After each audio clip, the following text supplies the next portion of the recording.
कहते हैं कि बॉलीवुड और राजनीति का गहरा नाता रहा है और दोनों एक दूसरे से हमेशा से जुड़े हुए रहे।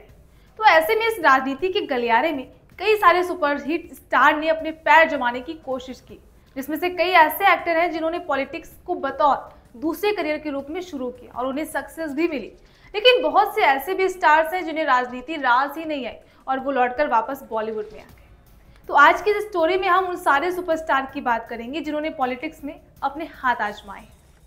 हेलो फ्रेंड्स, आप सभी का आपकी खबर में बहुत बहुत स्वागत है और मैं हूं आपके साथ सुप्रिया सिंह।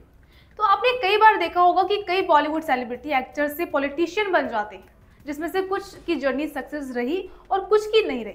और इस लिस्ट में हम शुरुआत करेंगे सदी के महानायक अमिताभ बच्चन, क्योंकि शायद बहुत से लोगों को नहीं पता होगा कि बॉलीवुड के शहंशाह भी राजनीति में अपनी किस्मत आजमा चुके हैं। जी हाँ, दरअसल साल 1984 में अपने दोस्त राजीव गांधी को सपोर्ट करने के लिए अमिताभ बच्चन ने राजनीति में कदम रखा था।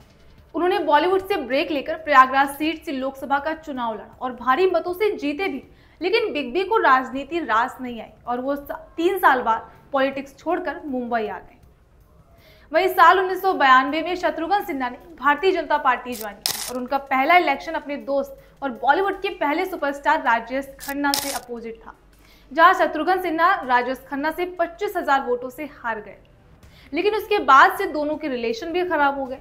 फिर साल 2009 में उन्होंने बिहार के पटना साहिब से लोकसभा का चुनाव लड़ा और वहां से जीते और उसके बाद 2014 से भी वहां फिर से विजय हुए। अटल बिहारी वाजपेयी की तीसरी सरकार में उन्हें कैबिनेट मंत्री का पद मिला और साथ ही उन्हें स्वास्थ्य के साथ शिपिंग विभाग भी दिया गया। हालांकि 2019 में उन्होंने बीजेपी छोड़कर कांग्रेस पार्टी ज्वाइन कर ली। इसके बाद है बॉलीवुड की ड्रीम गर्ल हेमा मालिनी।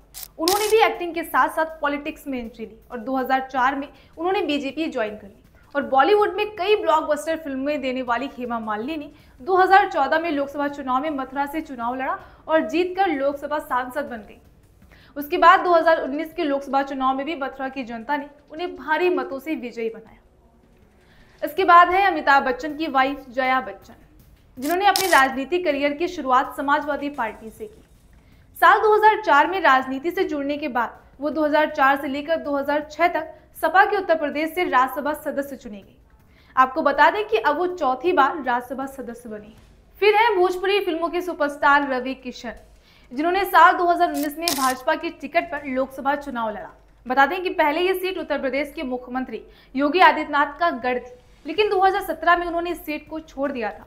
अब गोरखपुर से रवि किशन सांसद हैं और साथ ही फिल्मों में भी एक्टिव है। इसके अलावा अब एक्टर OTT प्लेटफॉर्म पर भी अपना भौकाल दिखा रहे हैं। वहीं इस लिस्ट में लास्ट नेम है कंगना रनौत। अक्सर चर्चा में रहने वाली कंगना रनौत ने बॉलीवुड में कई हिट फिल्में दी हैं और इंडस्ट्री में धूम मचाने के बाद कंगना ने अब अपना राजनीतिक सफर शुरू किया है। उन्हें बीजेपी ने मंडी से लोकसभा चुनाव के लिए मैदान में उतारा, जिस पर उन्हें भारी सफलता मिली और अब वो अपने राजनीतिक करियर में बिजी है। बहरहाल ये वो सेलेब्स है जिन्होंने बॉलीवुड में अपना अच्छा खासा सिक्का जमाने के बाद राजनीति में कदम रखा और वहां भी उन्हें अपार सफलता हाथ लगी। अगर आप भी किसी ऐसे सेलेब को जानते हैं जो बॉलीवुड और पॉलिटिक्स दोनों में एक्टिव हो तो कमेंट करके जरूर बताइएगा। फिलहाल इस रिपोर्ट में बस इतना ही। आप अपना ख्याल रखिए और देखते रहिए आपकी खबर।